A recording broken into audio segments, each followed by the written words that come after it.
Hi everyone, my name is Han. I'm currently work for South China Morning Post and I'm based in Hong Kong. I work as a digital graphic designer for SCMP. So here I use maps, data visualizations, and other visuals to cover a range of topics in China and Asia. And before joining SCMP, I was a graphic journalist at Reuters News Agency, where I use visuals to create graphics on current events and financial markets. So for some of you guys may have not seen our work before. This is the online website, including all the digital graphics we have published recently. So you can feel free to take a look. And we are not only working on a lot of online projects, we also create a full page of data visualizations or other graphics on newspapers. So this is a small example. This is about the heat wave in Hong Kong we have published, I think, this month. And this is a back page about how the coronavirus spread in Hong Kong in 2020. So that's around 2 years ago. And this is a graphic about, this is two spread graphic about the India and China clashes around the borders. And this is a graphic I create with one of the colleagues. It's about the rainfall in Hong Kong since 1884 until 2020 first last year. So this is almost all the important back pages we have published since 2017. And if you feel interested, this is the print archive of all our graphics. So I think to do the data visualization in the newsroom means we build stories based on the data and we have found and use design to make it look nice and then present the information to our readers. So based on that, these are the major parts of how I did at SCMP. So I need to, first thing is I need to collect data, and sometimes I need to clean the data if it's not in a good structure.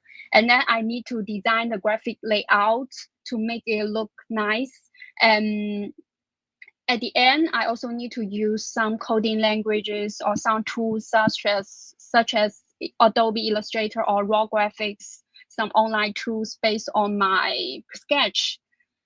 So this is, in general, the workflow of how we develop our graphics.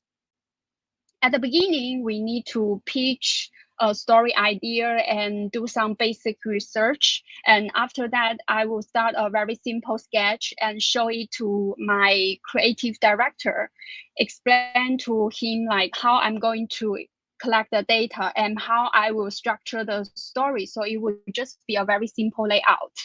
And if he approved with my idea, I will continue to start to build the access and write the articles. After that, I will build the online pages and send it to the editors for checking. If the editors is happy with it and we don't need to make any changes, I will send it to the digital desk for final checking. So after that, we can publish. And sometimes when some online graphics, we make a print version, then we can publish on the newspaper. I think a lot of you guys might curious how we get the topics about the stories. So this is a simple graphics showing you where our story ideas came from. So as you can see, the little blue dots indicates the projects that pitched by our graphics team.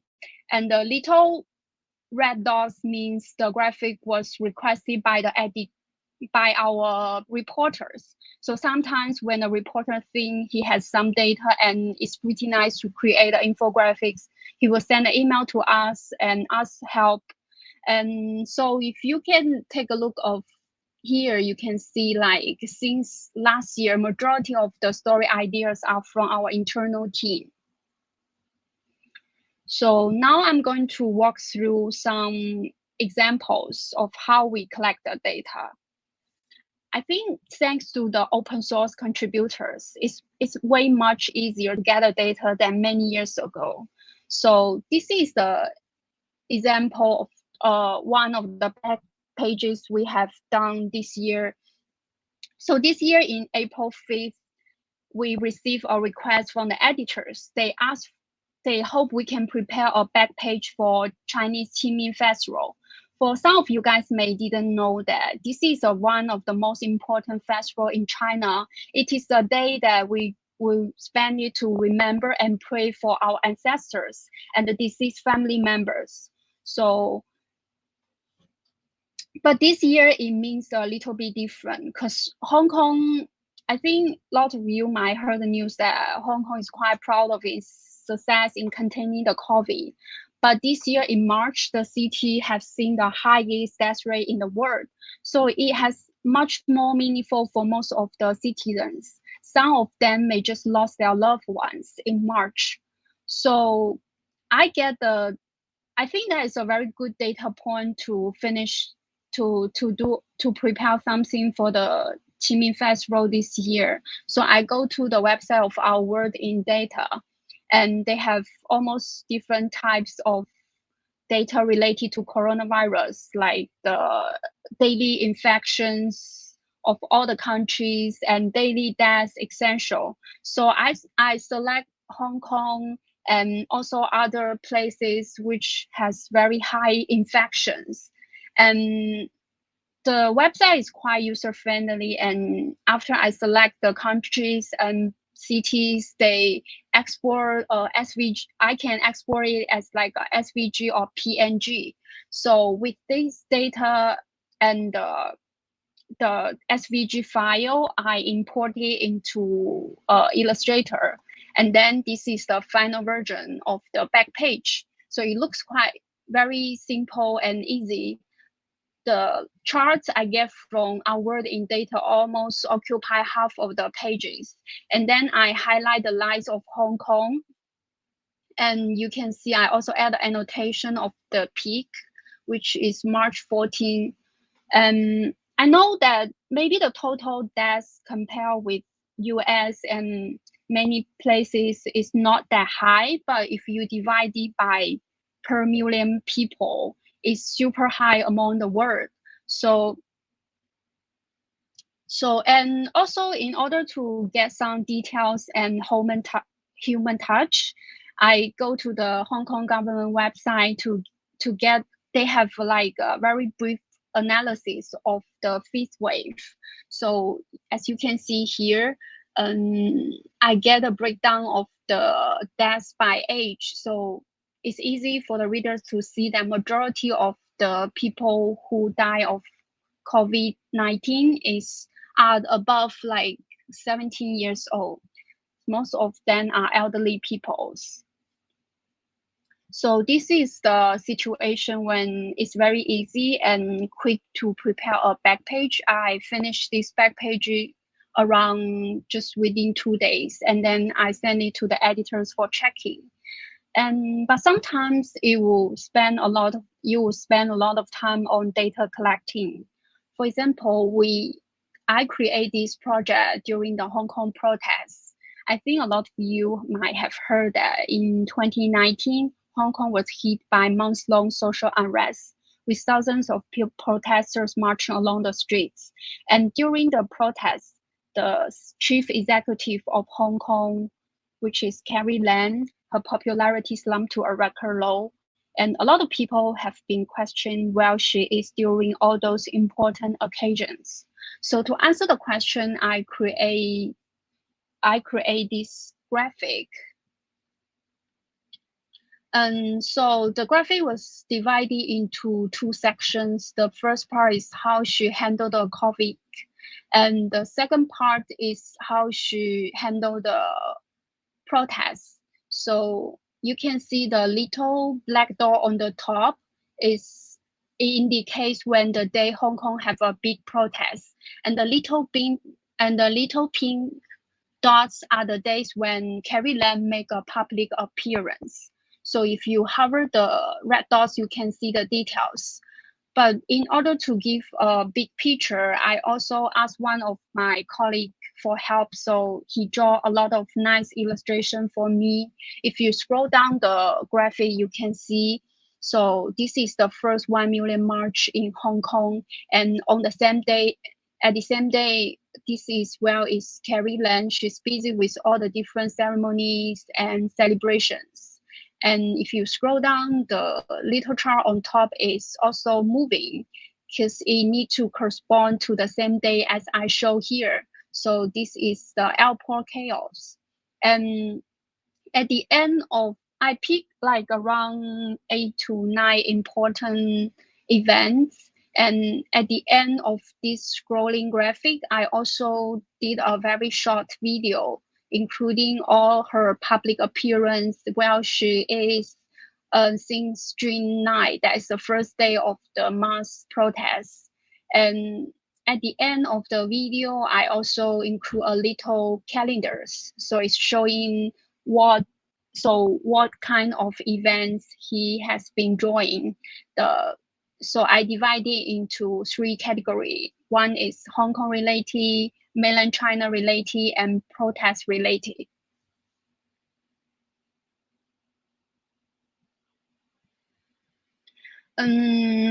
Majority of the time I spend with this project is to collect the data. I didn't spend a lot of time to create the graphics. So at the beginning, I think it will be very easy to get the data, and I think the government will have like a place to include all her schedules. But at the end, I realized they didn't do it in like a very well structured way.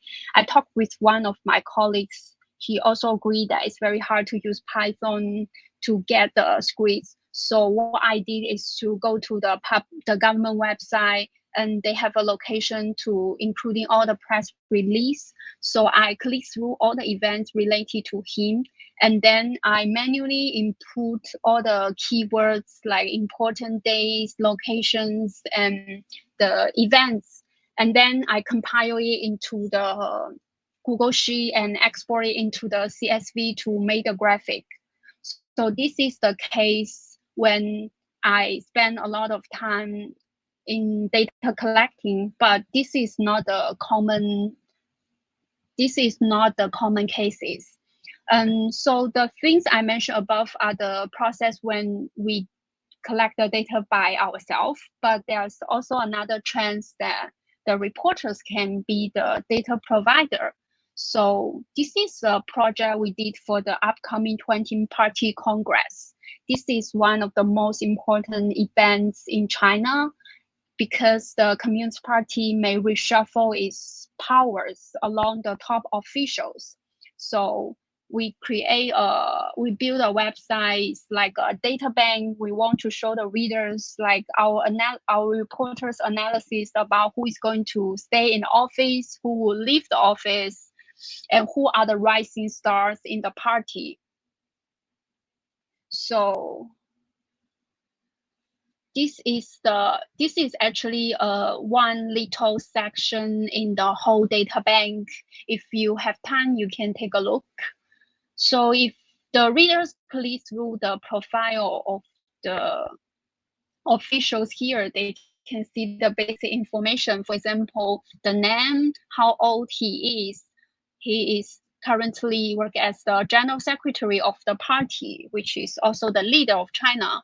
And then you can see his education background and the hometown. We also create a little map here to showing where his hometown located.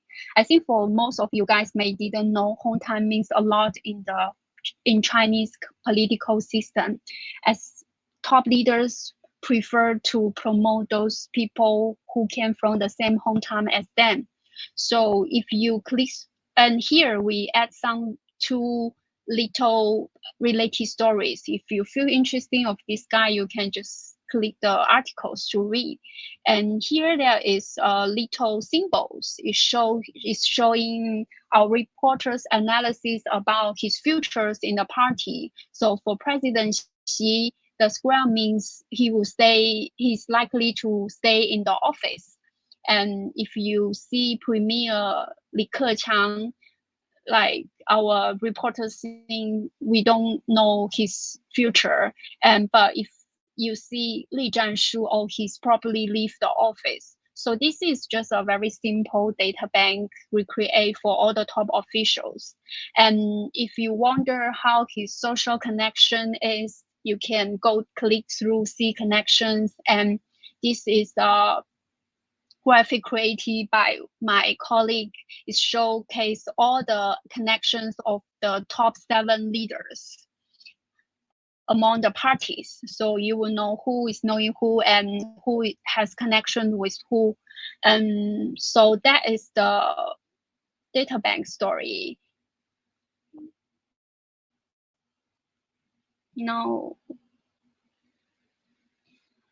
So to create this story, I just generate a very simple Google Sheet to my colleague, and it's almost empty. I just set up the headers for him to fill in, and then he finished all the informations for me. Of course, I did a lot of editing in order for later programming, but it's pretty straightforward and easy to use. I think the cases I mentioned before are major to visualize the data, and the data are numbers and text. But there are sometimes that data isn't not just about numbers. It can just be images, videos, and all different types of format. So this is an example. I'm going to show you how we do the data viz through the images. So I think a lot of you have been heard that India has very bad air pollution, but 4 years ago, there isn't much newsroom doing graphics or database showing how the air pollution is in India. So we're trying to create a simple graphic showing the terrible air pollution in India. We asked one of the colleagues in the Reuters office.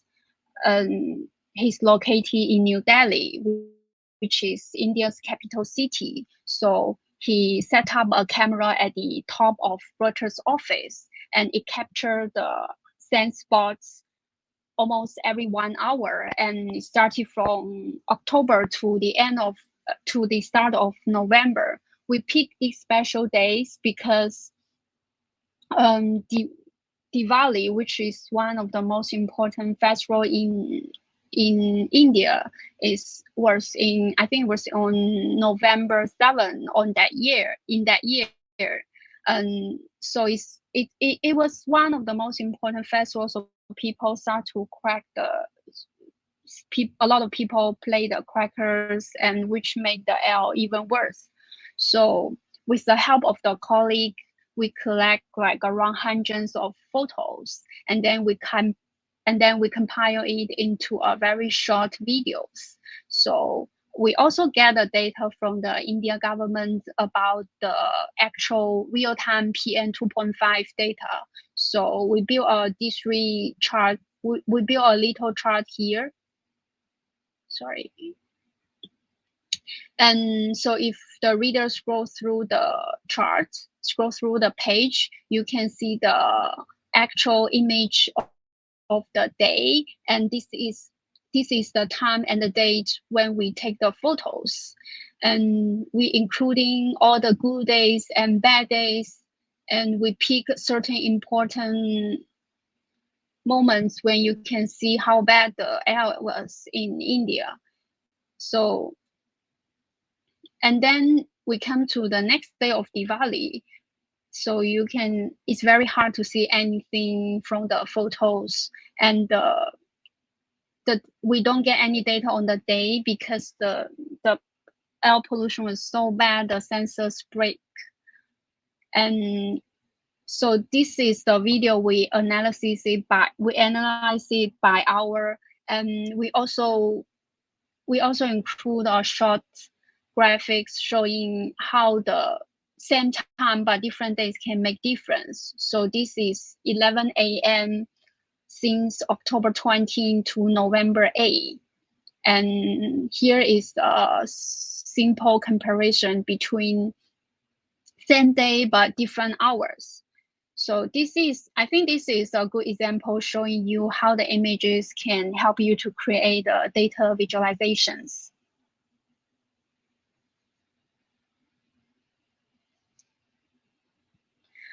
I think not only images can be the data, sometimes your personal data can also be the data source to create a nice graphic. So my hometown was, I currently work in Hong Kong, but my hometown is in mainland China, which is like around 3 hours bus away from Hong Kong. Before the pandemic, I usually travel and I usually go home like around once a month or twice a month. But since the pandemic started, both the mainland side and the Hong Kong side closed the border. So when I plan to travel back and visit my families in 2020, I think it will be interesting to show my personal experience as a lot of people still unfamiliar with how the quarantine goes. And I think China is always famous for its very toughness in containing the virus. So I'm not my strength is not in drawing, so I create a very simple storyboard, and I took a lot of photos along my trips and used the Procreate to add some annotations and build the simple storyboards and highlight all the trips. So this is the hotel I live. This is when I pass the border, and this is when I'm waiting for the bus to pick up to the quarantine hotel. And this is when I check in the hotel. I need to do some PCR tests. So this is the graphic. One of my colleagues, his name is Adolfo Aranz. I think some of you guys may know him. He's a very famous illustrator. So he helped me to create this little nice illustration based on the text I wrote. So this is how I pass the border. This is how I declare my health conditions. And I get a QR code. Then, yeah, this is the little profile of myself. And then here is when I take the bus to the quarantine hotel, queuing. Yeah, this is the bed I slept in the hotel, and this is the first breakfast I have.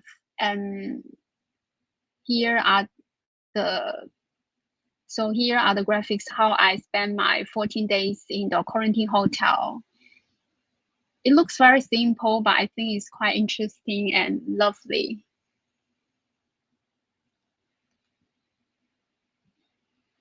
So this graphic was based on my personal experience. And so the things I mentioned above are the cases when we collect the data and how we get the story from. And now I'm going to introduce you some tools and libraries we often use in the newsroom. I think a lot of you guys might not be unfamiliar with this library. It is one of the most important JavaScript libraries that people will use to create data visualizations. It has a lot of chart type and is super interesting and easy to create the graphics. And this is one of the example I create a back page through this read. So basically, this is a graphic about how the land sales program in Hong Kong. I think Hong Kong is always famous for its super expensive property price among the world. A person can spend like 20 years or 13 years to buy a small, tiny apartment. So I feel very interesting about like why the land is so expensive and how the government sells its land to the property companies. I go to the government website. Luckily, they have all the land sales. They have all the land sales data since 1984. So I started in 1991. As you can see, the little dots, each circle dots indicate one land sale sold through the government land sale program. And the bigger the circle is, the more expensive the land was sold. And the green dots means the land was for residential purpose. And the blue dots means the land was for commercial uses. And if you take a look of the left bottom corner, you can see this is the Lankin, the most expensive land was sold by the government until the end of 2021. So they sold this land for around Hong Kong 50.8 billion Hong Kong dollar, which is around 6.5 billion USD, and with only like 48,000 square meters. But I'm pretty sure this year they will set a new high record. So in order to create this back page, I wrote the script with D3 in Visual Studio Code. And after that, this is how the first draft of the graphic looks like. It's actually a horizontal chart, and it's around 4,000 pixel wide. I export it as the SVG file, so it will be easily to import into the Adobe Illustrators. And then I use the brush tool of the Illustrator to create this little snake shape, because it looks more interesting than you just show it like a line. And after that, this is the final version of the graphic. So it looks pretty easy and straightforward. I make some annotations of the important period and also get a small legends to tell the readers how to read the graphic. And at the bottom, these are the two small charts showing the private residential property price since 1995. So I think this trick can be very useful, especially when we create the back pages. Because if you study in the Illustrator, it will spend you a lot of time, and sometimes it's not that easy to make changes. And the next one I'm going to introduce you is this JS libraries. I think scrolling is a very common and interesting technique to create storytelling in recent years, and people use scroll a lot in their stories. But if you write a script, sometimes it's time consuming. So if you use the library of Scroll Magic, it will be very easy. It would just be 10 minutes thing to create a scrolling sections for you. And if you combine the Scroll Magic with GSAP, you can make a lot of very nice and interesting animations. I think for some of you guys who may not unfamiliar with these libraries, you can just take a look. So now I'm going to give you example. This is a graphic one of my colleagues did about the mass COVID test in Hong Kong. He used Scroll Magic to create this scrolling graphic. So if you open the graphic, you can see a bunch of people here queuing for the test. And we have a headers and a little paragraph here to explain what is happening. So Hong Kong launch its first universal community testing program on September 1st, 2020. It's 2 years ago. So these are the total people they have found about the new infections of COVID-19. It looks actually a lot if you compare with the people behind them. But if you keep scroll and compare it with the people who register for the mass test, they are 1.78 million people. So it looks like a tiny dot. And if you compare it with the total population in Hong Kong, which is 7.5 million, that's even tinier than you have seen before. So people will raise the question whether it's worthy to launch mass tests in Hong Kong. If you feel interesting about this project, you can scroll down after the talk. Yes. So the next thing I'm going to introduce you is about QGIS. I think a lot of you might have used QGIS before because it's a very nice tool and easy to do different and nice map in QGIS with shapefile and TIFF file. You can create lots of beautiful maps. But today I'm going to introduce you like another way how I use QGIS to do graphics. So 4 years ago, when I still worked for Reuters, we have a graphic about the missile forces in China. So we download a PDF from the national analysis from the National Defense of the United States. So it's saying that these are the missile force like China. These are the missiles China has. It's like along these little dots, and these are the missiles US has. So this is a simple comparison between the US and China. And in the articles, we say that the missile force in China actually outperformed the US. And for here, we highlight some important missiles launched by China. If you can see, DF-16 is the name of a type of missile. And as here, you can tell that it's around like 1,000 kilometers range.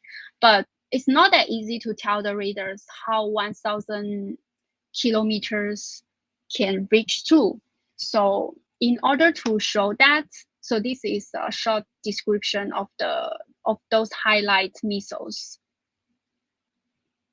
So in order to get a better idea for our readers, I use QGIS to create the buffers. So if I select the buffer tool and type 1,000 kilometers, I can get this inner shape. This is a line that how the missiles can reach to. So, and then this is the second range is about 2,150 kilometers long. And then I add a base map. So with this base map and with the buffer here, it's very easy to see that how the F-16 can reach to.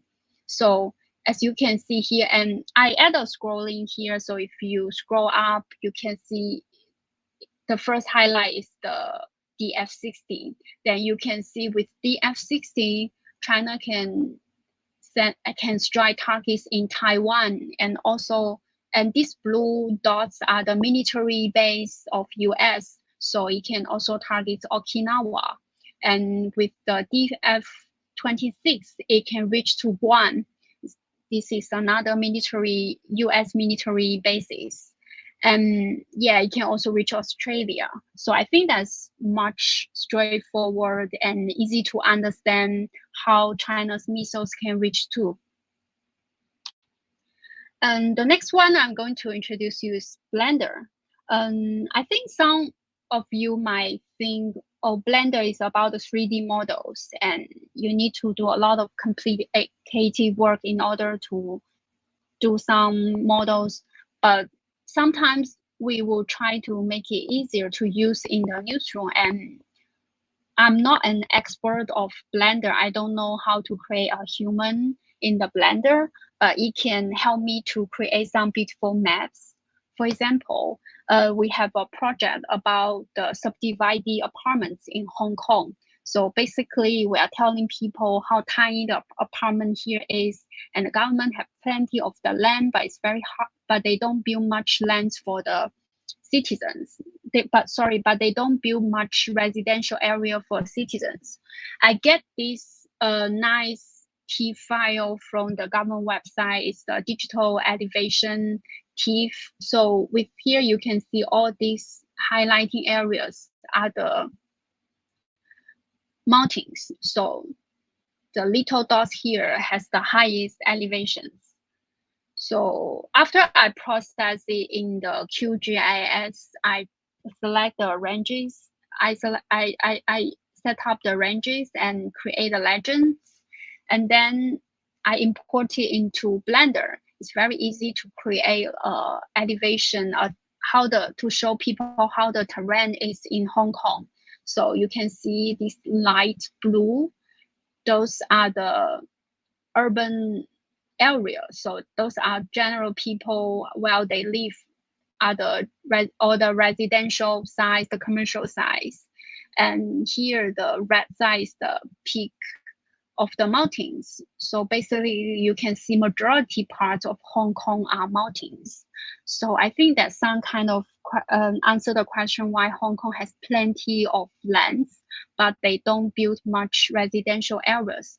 But of course they have other reasons, but this is just show the simple, one of the simple reasons about the natural topography. So yeah, but at the end, we didn't use this map for the final version of the project because the style may look a little bit different. But I think I keep it. I think in the future we will have other projects, and it will be very quick and easy to use. So this is basically the talk I talked today. Thanks for joining. And this is my Twitter. Feel free to contact me. Thank you.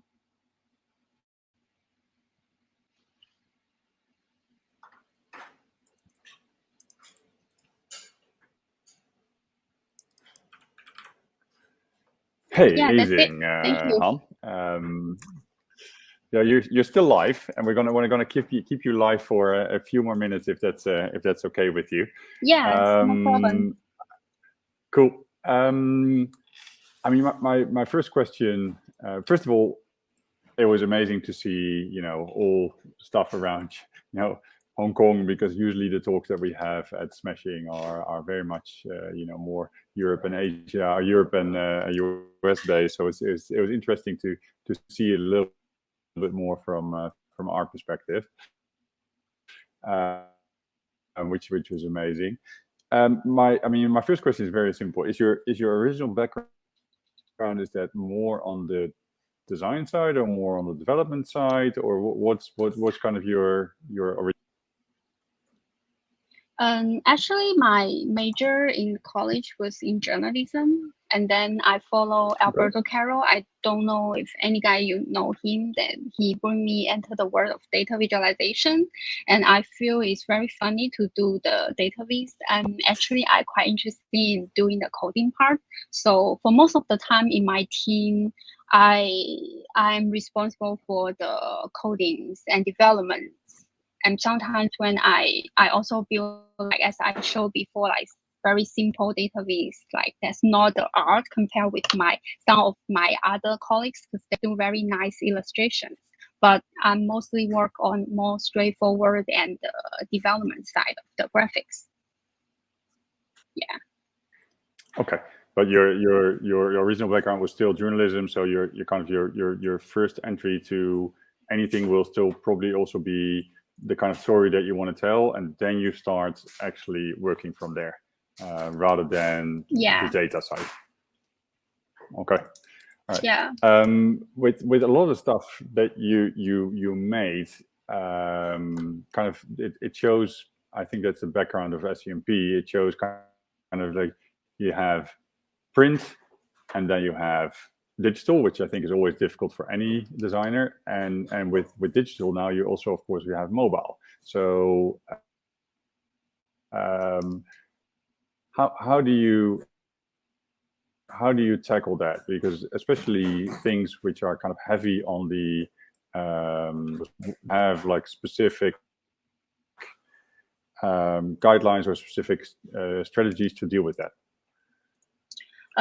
Actually, I think 18% of my time I work on online projects, and there's only a few cases like when we complete an online version, I think, oh, it might be a good chance to make a print version and a back page. Then I will start on back page. We also have some colleagues who only focus on the print. But I feel very grateful that I have the chance to both work on the print and the digital. And because my expert was on online projects, so I spend most of my time on digital part instead of creating the back pages. But I still I think I develop around 3 to 4 back pages every year. So for the rest of the time, I will just focus on digital projects. It's quite time consuming. Okay. Yeah, that's what it always sounds like. One question that we always get is like, and we see that also at Smashing is, if you have a big table, right? What do you do with that? So you have a big table on desktop, it kind of works. On mobile, what do you do? Do you just move it out of the table? Do you have a standard approach, or is it a case-by-case situation? You mean the actual tables? Actually, we don't usually visualize tables unless it's like a very quick, very quick graphic you need to finish like within a day or within a few hours. If there is a breaking news, and table is the best way to show it. And at that case, we'll create tables. But you can always have a scroll bar at the bottom so people can slide to the right side. So I think it's quite straightforward on the mobile, although it doesn't look as that nice on as the desktop. But yeah, but I think for majority of the time we will trying to use another way to visualize it. Fair enough. I mean, you're always going to have to make choices in there. Do you have another question that we got from David, and something that we also wonder about is how do you keep accessibility in mind when doing data visualization? Because accessibility is always something kind of ideally top of mind at the beginning, but especially with data, I can imagine that accessibility is even more of a challenge, because you especially when you want to show a lot, how do you deal with like all the different kind of color variations, as well as actually making very information dense stuff accessible to everyone? I think that's the case is like for majority of us, including my colleagues, like at the beginning, we want to include everything in a story, like as possible as we want, like, I'm going to tell a big project. But at the end, you need to be realistic, because like if you spend too much time on the one project, then we will lose the topic and people might not be interested in. So so during the process of creating the graphics, usually we will my director will force me to get a sketch, like a very thin sketch. So you need to focus on what is the most important. You cannot tell everything from your mind. And then I will also send around my ideas along the Slack, and then my colleagues will also select also what is the most interesting thing I want to know from your stories. And at the same time, I will also consider about time, like how long I will need to create it.